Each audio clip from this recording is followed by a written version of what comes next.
네, 오후에 참여해 주셔서 감사하고요. 시편 7편입니다. 다윗의 시가연, 베냐민인 구시의 말에 의한 여호와께 한 노래라. 그래서 구시가 누군지는 그렇게 분명하지를 않습니다. 베냐민 지파이니까, 베냐민 지파니까, 오전에 배웠듯이 야곱의 12아들 중에 베냐민 마지막 막내 아들이죠. 그래서 막내 아들 후손이라 할 수가 있습니다. 이스라엘의 초대 왕 사울 왕이 베냐민 지파에서 나왔습니다. 그리고 이제 다윗의 왕으로 두 번째 왕으로 계속 이어지는데, 이제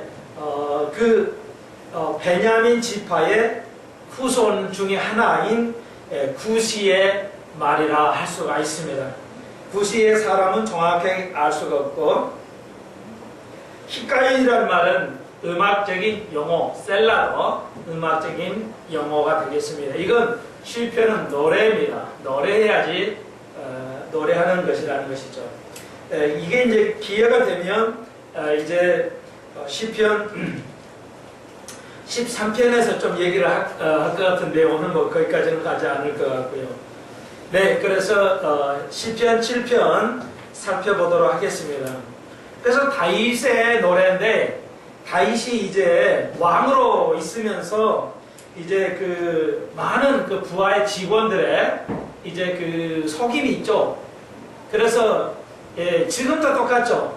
밑에 장관이나 밑에 직원, 이제 유정자들이 이제 대통령을 속이고 배반하는 행위들을 모든 나라에서, 또 우리나라도 지금도, 그래서 밑에 사람들이 권력을 이어서 횡령하는 것은 그 대통령을 갖다가 이제 먹칠하는 것이다, 이렇게 할 수가 있습니다.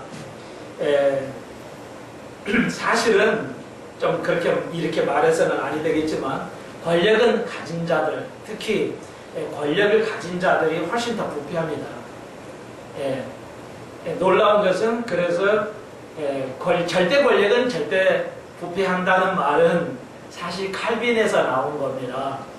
그래서 이제 제세르파 사람들이 가장 신실했어요. 1500년, 지금도 500년 전에 기존의 교단들, 그러니까 칼빈 계통의 이런 종교, 그리고 가톨릭은 아직 이제 개신교가 생기지 않을 때는 가톨릭이라고 그러는데, 가톨릭은 다 부패했어요. 교황부터.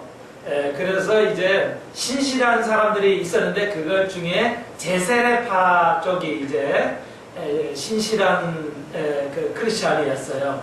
그래서 이제 종교개혁을 해가지고 여러의 개신교가 생겼는데, 칼빈이 이제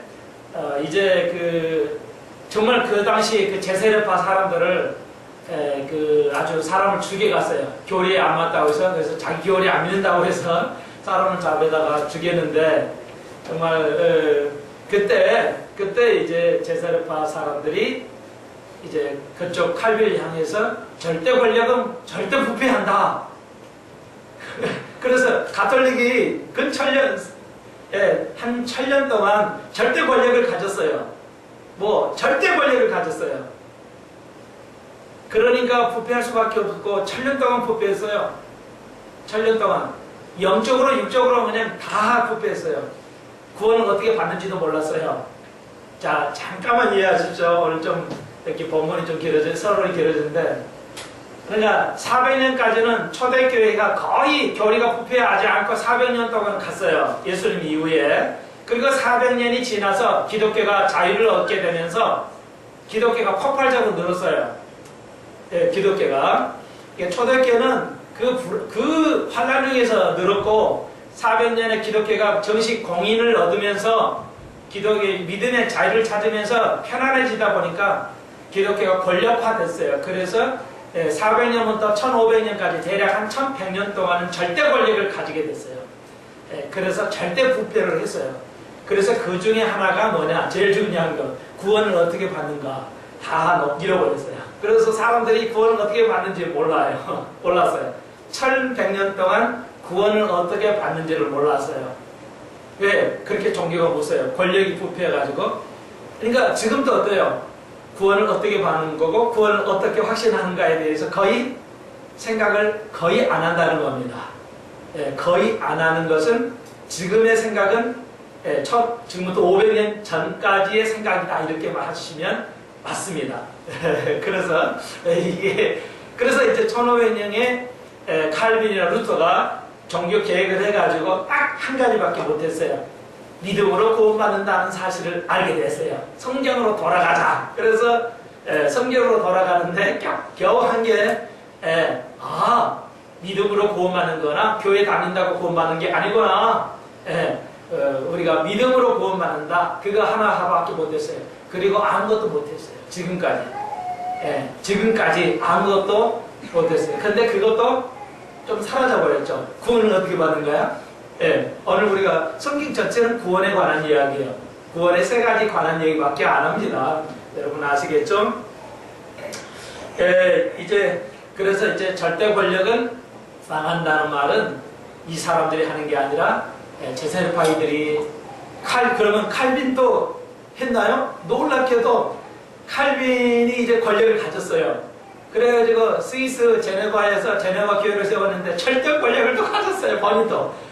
그러니까 가톨릭의 부패함을 보고 종교개혁을 해가지고 교회를 세웠는데 본인 또 그냥 절대 권력을 가져버렸어요. 그러니까 더 나쁜 놈이죠. 그러니까 그건 절대 권력이요. 부패했어. 그리고 새롭게 나가겠어. 했으면 모든 걸 내려놔야 되는데 참 아이러니하게 절대 권력을 가졌어요. 그래가지고 절대 부패를 해가지고 제사를펴가지고 좋은 그런 신실한 사람들을 죽이고 수장해서 죽이고 불러 태워서 죽이고 그거예요. 기독교 2000년의 역사는 참혹하다 할 수가 있습니다.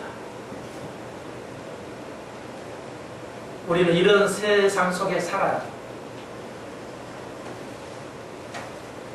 자, 제가 무슨 얘기하냐면 다윗이 권력을 가졌어요. 그래서 이 굿이 아마 그러겠죠. 이제 사울 왕이 후손이 계속 왕을 가져야 되는데 아니 전혀 이제 다른 이제 그 후손이 이제 다윗의 후손 계통이에요. 다윗이 이제 정식으로 왕을 이제 다윗이 이제 그 왕으로서 이제 그 나단의 왕의 선지도 가졌지만 선지자의 선지로서 이제 후손으로서 이제 다윗이 왕이 가지고 있어요. 그러니까 뭐야? 사울 쪽에 친척들이 어떻게 했어요? 열받는 거죠, 한마디로. 우리가 권력을 이제 잃었다. 사울의 우리의 베냐민 지파로 계속 그 왕의 후손이 가야 되는데 그러니까 굿이가 뭐 반란도 했겠죠, 아마 확실치는 않지만 우리의 그 종족에서 가야 되는데 우리나라 같으면 동양이냐 서쪽이냐 죄송해요. 경상도냐 전라도냐 이런 식으로 여전히 그러니까 제가 그럴 수밖에 없는데 표현을 여러 쓰는데 그런 식으로 권력을 정치하려고 했던 거 아닌가 굿이가. 다윗이 이제 왕이 돼가지고 그 밑에 직원들이 말이에요. 밑에 부하 직원들이 아주 나쁜 짓 많이 하는 거예요. 아주 나쁜 짓 많이 해요. 그러니까 이 왕조의 지금도 그런데 왕조 시대 때는 얼마나 절대 권력이잖아요. 왕뿐만 아니라 밑에 바로 밑에 신하들이 절대 권력이죠. 뭐 완전히 부패했죠. 자 봅시다. 그런 배경하에서 이제 시편 7편은 우리의 신령한 삶, 육의 삶이 아니라 영의 삶을 살아야 사는 건데 다윗에 얼마나 영성이 있었는 것인가. 구약심에도 불구하고 볼까요? 여호와의 내 하나님의 주께 피하오니 나를 쫓는 모든 자에서 나를 구하여서 이제 도망가겠죠 아마. 이건 왕이 돼가지고 그냥 또 반란을 일으키고 또 이런 여러 가지 그 속에서 도망 다니게 되죠. 영적으로도 실제 도망 다니는 것도 표현할 수 있고 실제 도망 다니면서도 한 경험도 있었죠. 나를 쫓는 모든 자에서 나를 구하소서. 오늘 제목처럼 주님만이 나의 피난처라는 것이죠. 여러분이 피난처를 찾지 마십시오. 돈이나 어떤 노력을 통해서 피난처가 되는 게 예수 그리스도가 우리의 피난처입니다. 지금도 그러시고 이제 완전한 천년왕국의 피난처를 주님 마련하고 계신다. 우리는 알 수가 있습니다. 경험하셔야 돼요. 경험하셔야 돼요. 야, 아들 믿어보고 자식 믿어보고 부모 믿어보고 돈 믿어보고 모든 걸 믿어보는데 결국 아니더라는 것을 알게 됩니다. 그런데도 하나님은 안 찾아요. 인간은 모든 걸 자식 믿어보고 부모 믿어보고 세상 믿어보고 친척 믿어보지만 아니죠. 별 도움이 안 되죠. 그래도 하나님을 안 찾아요. 여러분, 하나님을 찾으셔야 됩니다. 자녀가 부모가 소용이 없다는 게 아니에요. 귀중하죠. 근데 하나님보다는 아니다는 겁니다. 하나님을 찾으셔야 돼요. 병들었을 때 하나님 찾아야 됩니다. 건강할 때 하나님 찾아야 됩니다.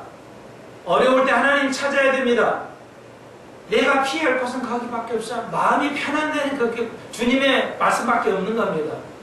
뭐로 위로를 할 수 있어요? 세상 사람을 뭐로 위로할 수 있어요? 희망이 없는데 우리는 희망이 있어요. 기독교만의 희망이 있어서 위로가 되는 겁니다. 다윗은 알았어요. 내가 왕인데 내가 피할 곳이 어디냐? 나는 계속 이 나쁜 놈들이 반역만 하고 도망다니고 주님을 피난처는 게 나의 피난처는 주님이라는 겁니다. 왕인데 왜 그럴까 알지만 2절 건져낼 자 없으면 저희가 사자같이 나를 찢고 뜯을까 하나이다. 좀 과하게 이제 덧붙여서 한 건데요. 그러니까 하나님 나를 건져내 주시지 않으면 저희들은 사자같이 나를 무너뜨려요. 나를 왕을 이용해 가지고 지들 배만 챙겨요. 쉽게 말하면 이런 겁니다. 사자가 웅크리고 있다가 잡아먹으려고 얼마나 무서워요. 사자가 2시간도 꼼짝 안 해요. 사자가 왜 그 사슴을 잡아먹는데 그 아프리카 그 보면요 숲에서 바람을 맞받아치고 있어야 돼요. 예, 바람을 뒷바람 치고 있으면 사자 냄새가 나니까 사슴이 다 도망가 버리거든요. 임팔라 이런 것들이. 그러니까 바람을 맞바람 치고 있어요. 사자가 그것도 알아요. 바람을 맞바람을 가지고 있어야지 뒷바람으로 서 있으면 아는 거예요. 사자도 그렇게 알아요. 사슴 하나 잡기 위해서 2시간을 꼼짝 안 하고 서 있어요. 숨어 있어요. 이렇게 드러나면 보이는 걸 알아요. 그러니까 사자가 그렇게 머리가 연극해요. 거기를 쳐들면 제가 보인다는 걸 알기 때문에 숨어가지고 숲에서 2시간을 기다려요. 그와 같이 사람들이 달려든다는 거죠. 예, 마귀들이, 사람들이, 환경이 그렇게 한다는 겁니다. 자, 오늘 아침에 조금 얘기를 했습니다만 시간이 벌써 나오는데 조금 더 보충해 드릴게요. 그래서 우리가 모르는 것이 있어요. 우리가 사자, 다윗이냐, 여러분, 우리는 다윗이냐 아니면 사자냐인 겁니다. 오늘 시편 6편에서 7편에서는 상황을 설정을 하셔야 돼요. 2가지를 다 설정해야 돼요. 우리가 사자가 될 수도 있고 우리가 다윗과 같은 존재가 될 수 있어요. 그러니까 사자를 언급해 드릴게요. 우리가 사자가 될 수 있어요. 하나님의 선한 사람을 향해서 하나님을 향해서 대적하는 사자가 될 수 있다는 겁니다. 어떻게?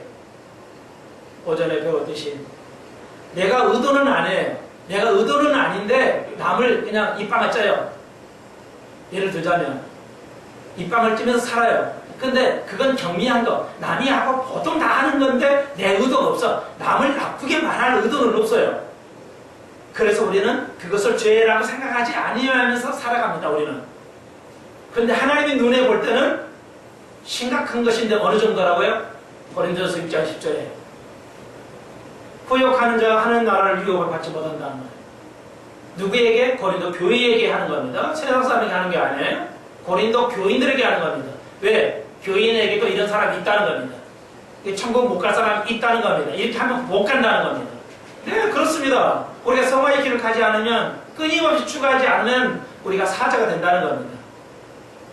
우리의 잘못이 뭐냐면, 인식의 잘못이 뭐냐면, 그 정도는 하잖아. 다 하는데.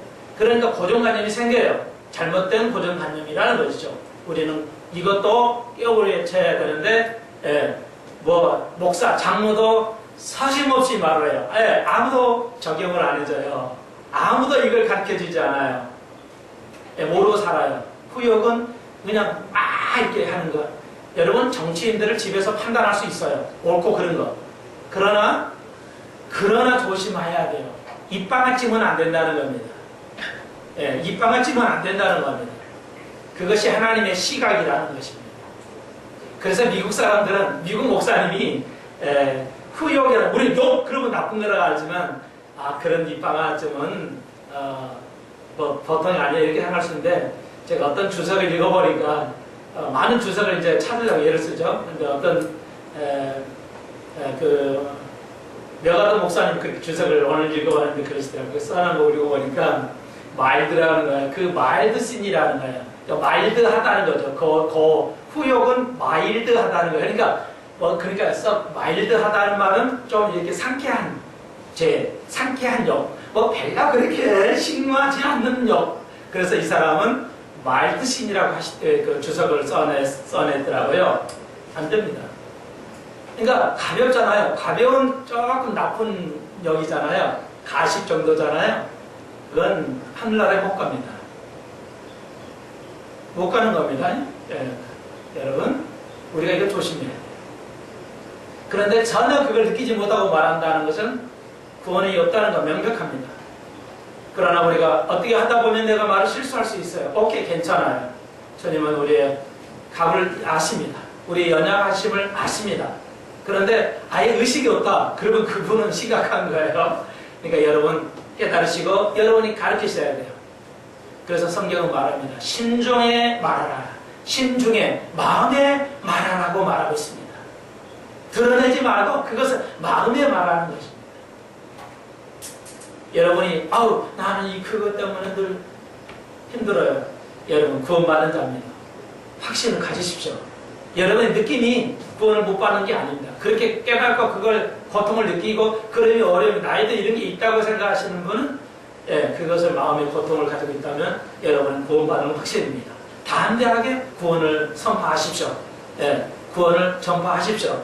여러분이 느낌이 내가 강하게 온다, 구원받다, 이것이 구원이 아니고 그렇지 않으신다면, 여러분이 그렇지 않는다면 여러분은 구원받았기 때문에 다른 사람에게도 함께 나누십시오. 함께 나눠서 같이 구원에 동참해 가시길 바랍니다.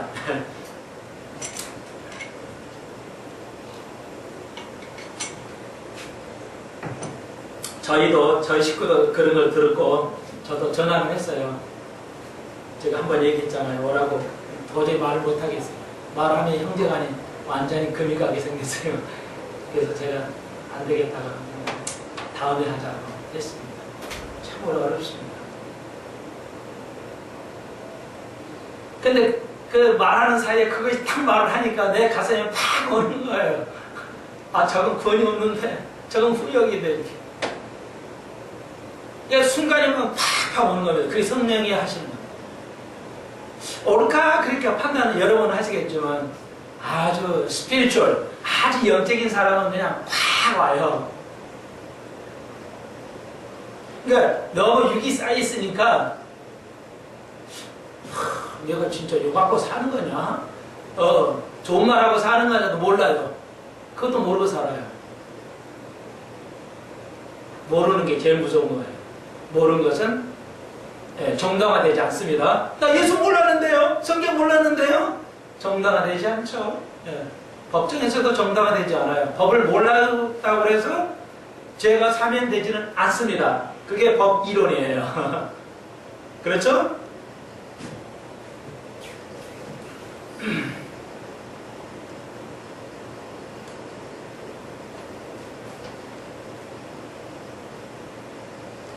그래서 여러분 한 가지만 더요.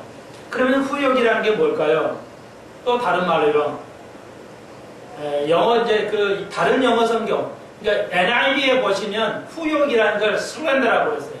슬렌더라는 말은 중상모략이라는 뜻도 있지만 센 말이기도 하지만 슬렌더는 남을 모욕하는 거예요. 남의 인격을 모욕하는 것, 후욕하는 겁니다. 남이 듣든 안 듣든 하나님이 듣기 때문에 남이 안 들은 게 괜찮다가 아닙니다. 여러분 우리 자신에게 안 좋은 얘기를 직접 들었을 때 기분 나쁘죠. 안 들어서 모르지만 아니에요. 안 들어도 하나님이 듣고 계시기 때문에 그건 정죄하는 것이죠. 근데 다시 보십시오. 오늘 다시 여호와여 3절 내 하나님이 내가 이것을 행할 거냐 내 손에 죄가 있거나 확신한 자로 악을 갖거나 내 저기 무고히 내 권력으로 뺏었다 한다면 5절 원수로 나의 영혼을 잡아 내 생명을 땅에 짓밟고 내 영광을 진토로 떨어지게 하옵소서. 다윗은 너무 정직했어요. 신실했어요.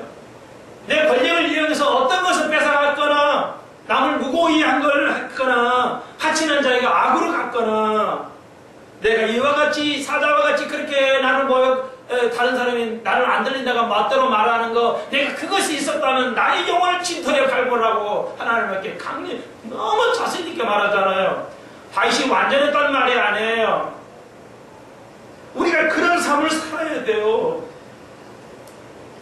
내가 자의적으로 해석하는 겁니까 성경을? 아니에요. 오늘 권력을 가지고 얼마나 많은 사람이 무고하게 가진 자가 가지지 못하는 자를 이용해서 얼마나 갑이 을을 얼마나 너무 힘들게 합니까?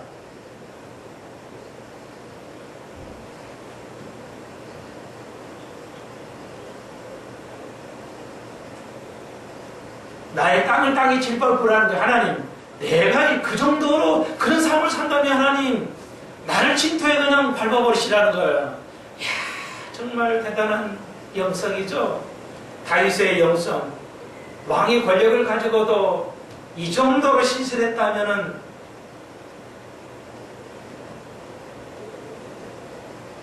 우리는 자식들에게 오는 부모에게 우리는 얼마나 말을 오전에 저 여기 시장이라 시장은 생존 경쟁이 제일 치열한 곳이래요. 그런데 걸어가는 사람들 왜 다 그렇게 욕만 하나 모르겠어. 시장만 걸어가면 욕한다니까. 이상하죠? 이런데 그러면 욕을 안 하는데 시장만 걸어가면 그 밤 새벽 1시 2시에도 욕을 하고 가요. 크게 욕을 하고 가요. 뭔 욕이냐 뭐 다 욕소리만 들리니까요. 우리도 그렇다는 겁니다.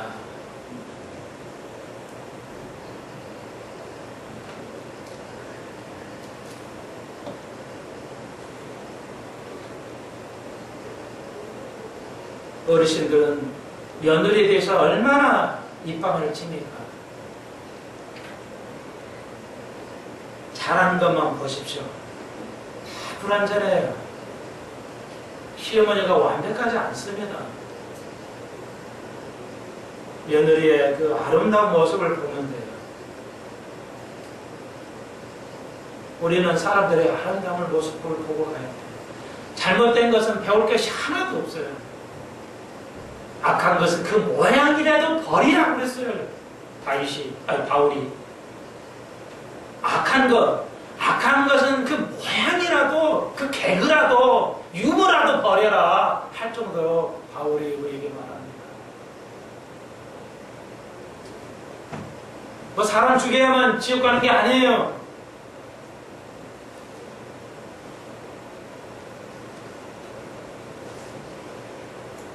(10절) 나의 방편한 마음이 정직한 자를 구원하시는 하나님께 있도다. 그렇죠. (12절) 사람이 회개치 않냐면 저가 그 칼을 가르시며 그 화를 이미 당겨 예비하셨다. 회개해야 되죠. 잘못하면 회개해야 되는데요. 장로들, 목사들, 권력 있는 자, 크리스찬들이 뭐예요? 회개 안 합니다. 수십억, 수백억을 횡령하고도 회개 안 해요. 그게 목사들은 입을 딱 닫고 있어요. 그에 대한 심판이 있을 것입니다. 그러니까 큰 교회 했으니까 큰 교회 하는 만큼의 책임을 가져야겠죠? 그 목사는.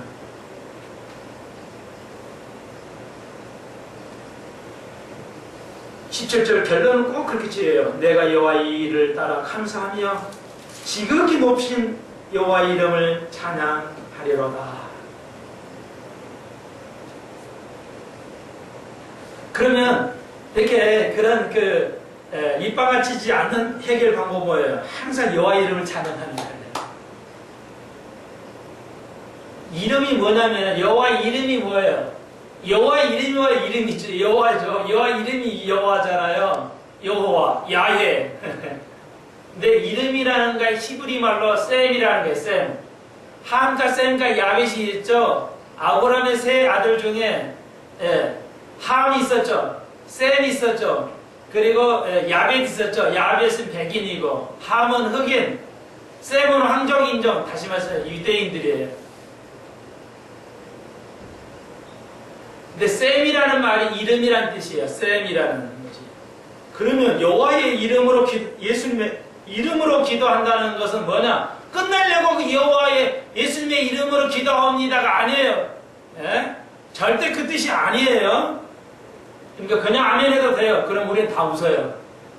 예수님 이름으로 해야 되는데 어떤 장로님이 첫 장로 돼가지고 대표 기도를 했어요. 그런데 너무 긴장을 해가지고 기도를 잘해야 된다 해가지고 끝낼 줄을 모르는 거예요. 예.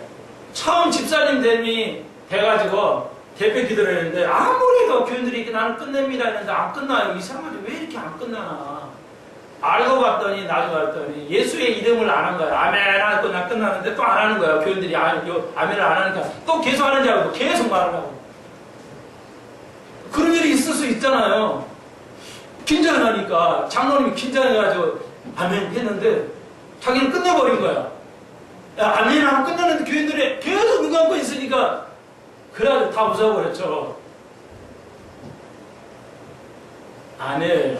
얼마나 우리가 고정관념이 잘못됐냐. 아멘이 끝내는 거예요. 본인은 아니지만 끝내려고 여호와의 주님 예수님의 이름이 아니고요. 예수님의 이름 할 때 그 이름이 히브리어로 셈인데 잊어버리지 않겠죠. 셈족이니까 우리 셈족. 그러면 셈이라는 말이나 이름이라는 뜻은 뭐냐면 명성이라는 뜻이에요. 명성. 그분의 능력을 말해요. 예수님의 능력으로 이루어질 걸로 믿습니다 하는 뜻이에요.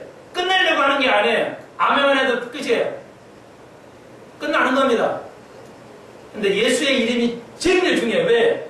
이름은 곧 능력이에요. 내 이름이 나의 본질이에요. 이름대로 살아야 돼요.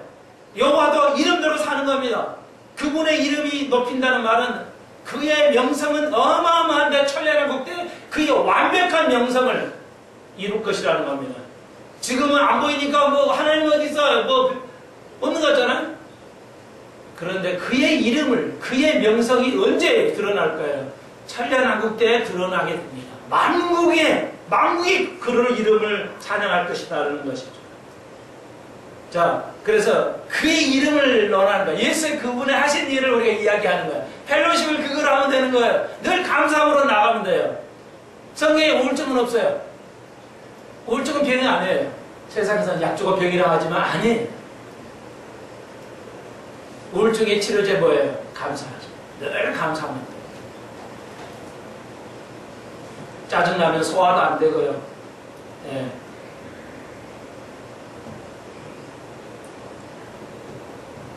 자녀들 있는데서 절대 악한 말을 하면 안 됩니다. 자녀들 있는 데서. 근데 부모 자식 간이 들어 앉아놓고 서로가 뭐예요? 입방한 자야. 불행이죠. 그 아이에게 그런 못된 짓을 가르치는 거예요.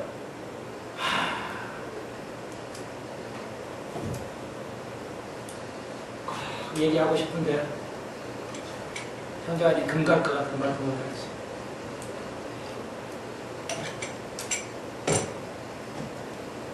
나도 몰랐어요. 지금까지. 8장입니다. 10편 8편 다윗의 시입니다. 여호와여 우리 주여 주의 이름이 온 땅이 어찌 그리 아름다운지요. 연결되어 있죠? 주여 주의 이름이 온 땅이 어찌 그리 아름다운지요. 이렇게 되어 시편을 썼어요. 정확한 말은 아까 금방 말씀드렸죠. 주의 이름 주님이 하시는 그 능력 명성은 익히 내면 아닙니다. 하나님 다윗이 말해 주님이 하시는 일은 너무너무 잘합니다. 내가 놀라워요. 명성이에요. 그런데 그 이름이 온 땅이 어찌 아름답다는 말이 아니고요. 틀린 말은 아니지만 영어로 excellent하다. 주의 하시는 그 명성은 너무너무 뛰어납니다. 이 뜻이에요. 다윗이 지금 찬양하는데 이름이 아름답다는 말이 아니고 주님의 그 하시는 명성을 하시는 일을 볼 때 가장 뛰어나십니다. 하나님 이런 얘기예요. 뭐가 뛰어났냐? 가볼까요? 주의 영광을 하늘 위에 두셨나이다. 너무 뛰어나는데 최고의 뛰어남이 뭐예요? 엑셀런 영어로 뛰어남이에요. 우리는 이제 아름답다고 표현을 그렇게 했는데, 주의 영광을 하늘 위에 두셨나이다. 자, 이게 지금 이제 과학적으로 설명하는 거예요.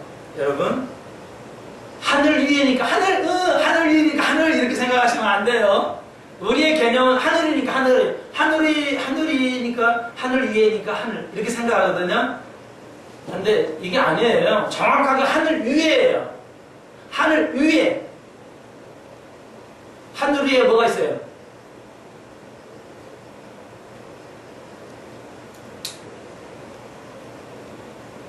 하늘 위에 뭐가 있냐고요?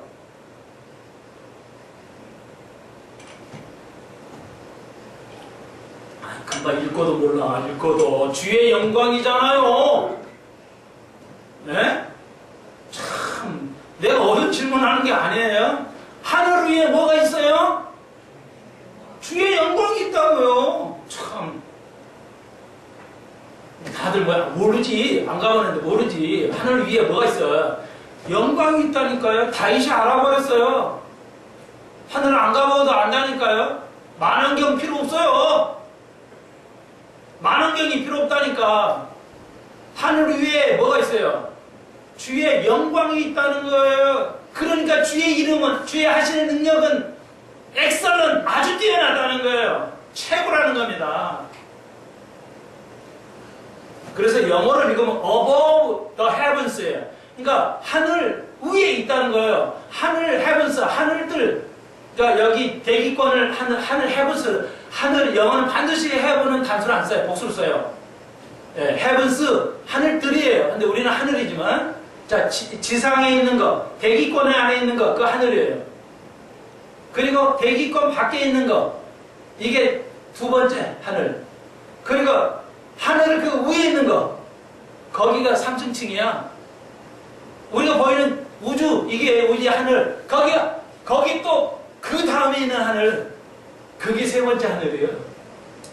그런데 그거는 영광이 있다는 거예요. 영광이 있다는 거예요. 하늘 위에 뭐가 있어요? 영광이 있다는 거예요. 지금 다윗이 많은 경 필요 없어요. 다 알아버려요. 이렇게.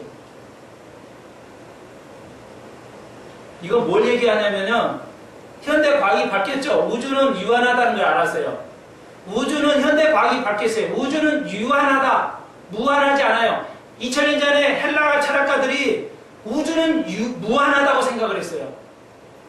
우주는 영원한가로 생각했어요. 그래서 우주보다 우주 밖에 있지, 신이 있다면 우주 밖에 있어야지 우주 안에 있으면 그 신이 아니다고 그랬어요. 맞는 얘기예요. 틀린 건 아니에요. 맞아요. 왜? 우주보다 더 크지 않으면 그건 신이 아니다는 거죠.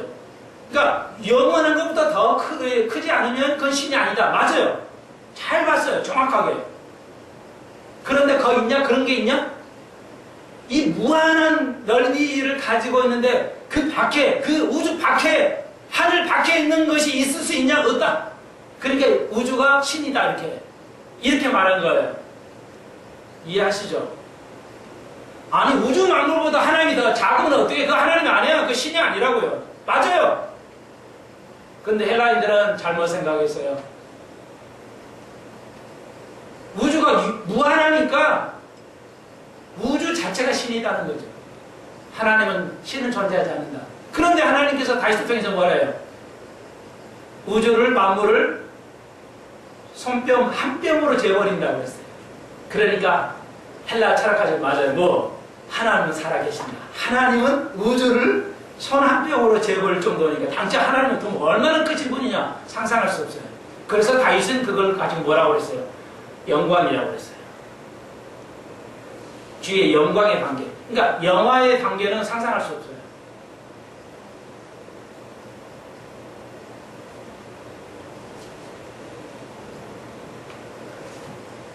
우주 밖에 있는 게 뭡니까? 하나님이라는 거예요. 그 단계는 영화로운 단계만 그런 사람이 갈 수 있다는 겁니다. 우주 밖에서 살 수가 있는데 우주를 총괄하고 우주를 다스리며 살 수 있는데 그게 누구냐는 거예요. 우리라는 겁니다. 앞으로 영화의 단계를 들어가는 사람만이 우주 밖에서 존재할 수 있다는 거예요. 그게 영화의 단계예요. 기가 막힌 거죠. 어떻게 이거 아냐 이게 다윗이. 우주론에서 어떻게 저렇게 잘하냐는 거예요. 여러분이 코페르니쿠스 알죠? 예, 가톨릭이 죽였어요. 지구가 돈다 그러니까 이 놈이 미친놈이야 이거 하고 그냥 사형. 코페르니쿠스가 지구는 돈다고 그래서 죽으면서도 지구는 돈다고 그래. 그때는 몰랐죠. 과학이 없어가지고. 아 지구가 도네. 근데 하나는 실수했어요. 뭐냐? 코페르니쿠스가 그 말을 하는데 하나는 실수한 게 뭐냐면 지구는 우주의 중간에 있지 않다고 그랬어요. 지구는 우주 중간에 있지 않다. 그런데 과학이 발달하여가지고 현대 과학에서 뭐예요? 우리가 사는 지구는 우주의 중간에 있다는 걸 알게 됐어요. 그래서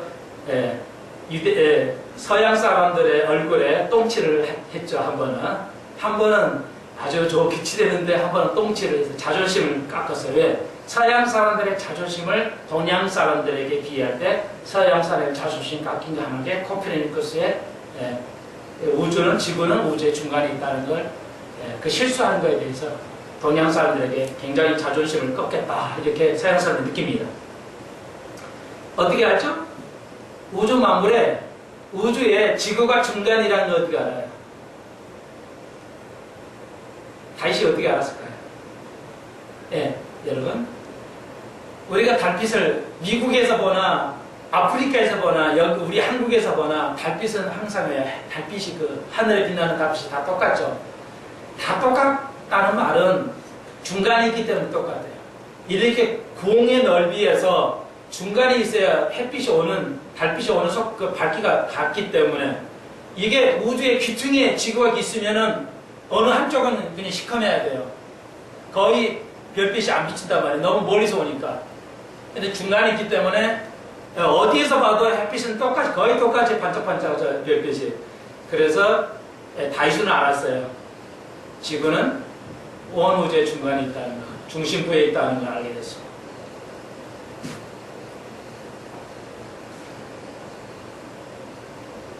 2절 보십시오. 주의 대적을 인하여 어린 아이와 젖먹이의 입으로 말미암아 권능을 세우시며 예수님께서 이걸 인용하셨죠. 마태복음 21장 16절에 주일날 안식일날 병을 고쳐 가니까 바리새인들이 야 안식일날 뭘 하고 있어 이렇게 공격을 했죠. 그때 어린 아이의 찬송을 주님 받으신다는 걸 들어보지도 못했느냐?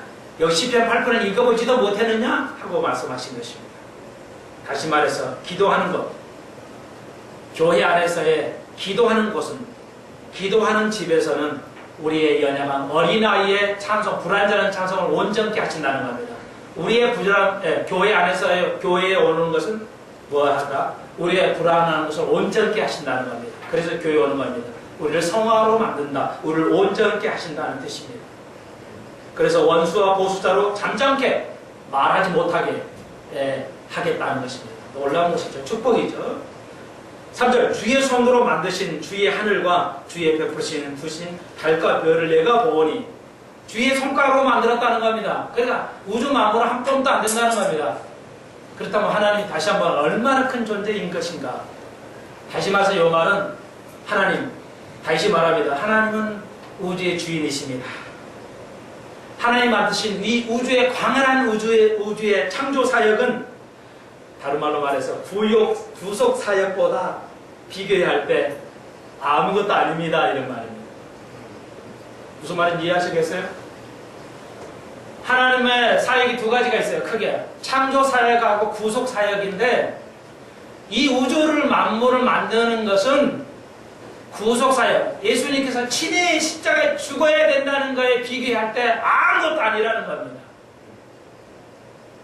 이 광활한 우주를 만드신 것도 구속 사역에 비교하면 어린이날 1일쯤밖에 안 된다는 겁니다. 다윗이 알았어요. 메시아가 오실 것이라는 거. 자기 후대에서 나서 오실 것을 미리 다 알고 있어요. 지금 다윗이에요. 그래서 이런 시를 쓰는 것입니다. 그래서 4절 사람이 무엇이건데 주께서 저를 생각하시며 인재가 무엇인데 주께서 저를 공부하시나이까. 뭐예요? 우리의 인생은 아무것도 아니라는 것이죠. 우리의 인생은 아무것도 아니라는 겁니다. 5절 저를 천사보다 조금 못하게 하시고 영어와 종교로 관을 세우셨나이다.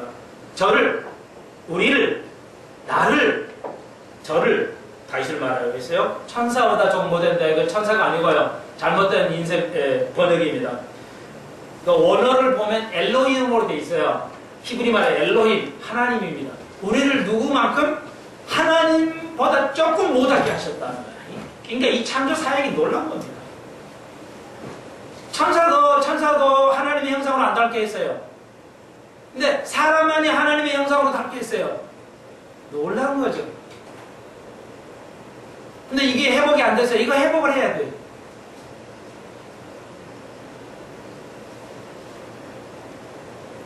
그러니까 하나님보다 조금 못하게 하셨다는 거죠. 놀라운 겁니다. 근데 우리가 죄 짓고 살아요?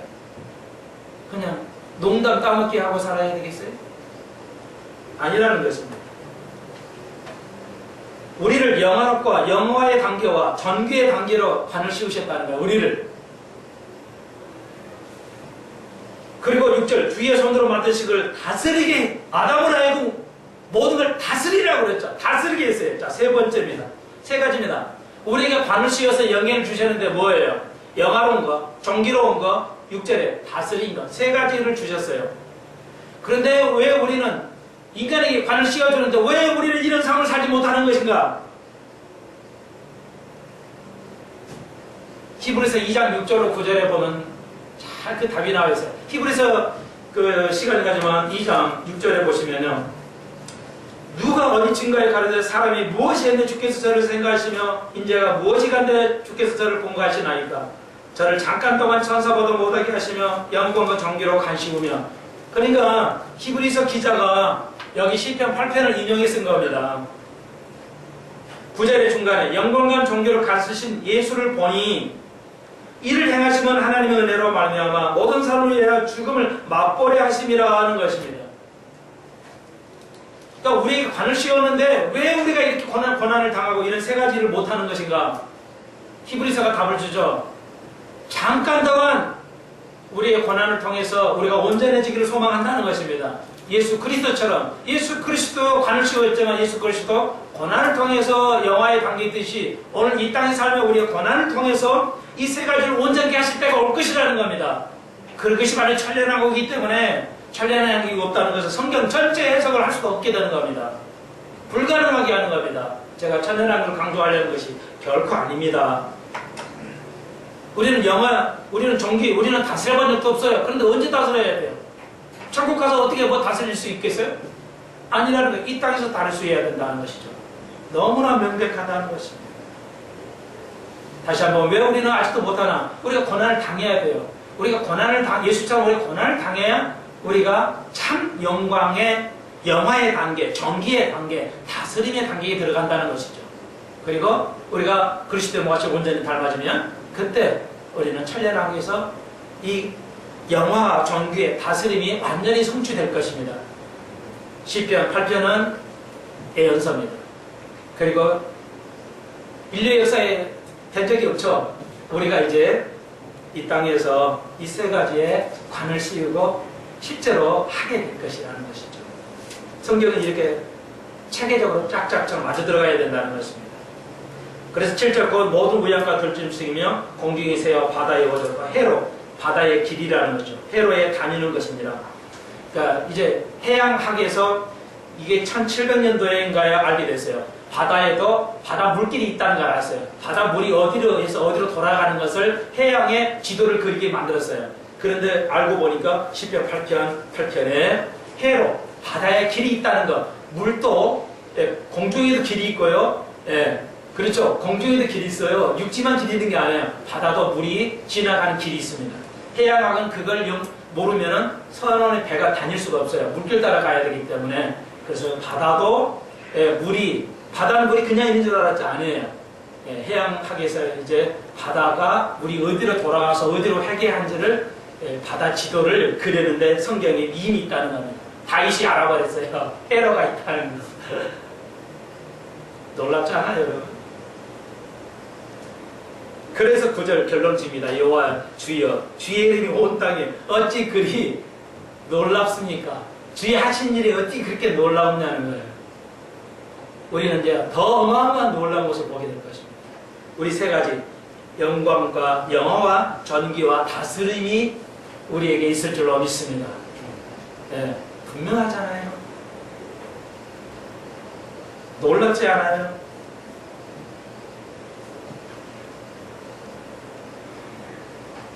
기도드립시다. 주님 감사합니다. 영화, 전기와 다스림을 주셨는데 아직은 완성이 아닙니다. 고난을 받아야만 갈 자리입니다.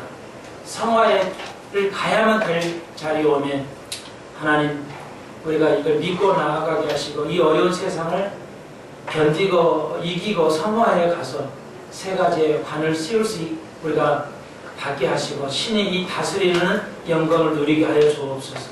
주의 하시는 셈 이름이 얼마나 놀라운 건지요. 얼마나 놀랍고 아름다운 건지요. 우리가 그 세계를 바라봅니다. 주님, 하나의 나라가 속히 임하게 하여 주옵소서. 이 땅에서도 그의 나라를 임할 수 있도록 한 주간도 승리하게 하여 주옵소서. 저희들의 피난처가 되게 하시고 한 주일 동안도 보호받는 한 주간이 되게 하여 주옵소서. 예수님의 이름으로 기도합나이다. 아멘. 감사합니다.